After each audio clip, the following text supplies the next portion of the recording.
گرفت. پسرم حاضرید برای ما دعا بکنید؟ ما خیلی گناهکاریم.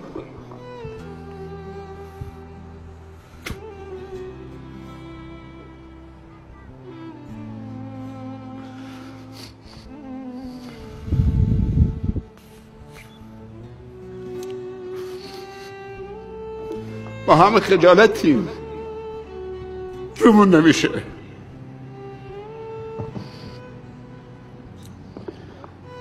حاضرید برای ما دعا بکنید خدا بارون بده؟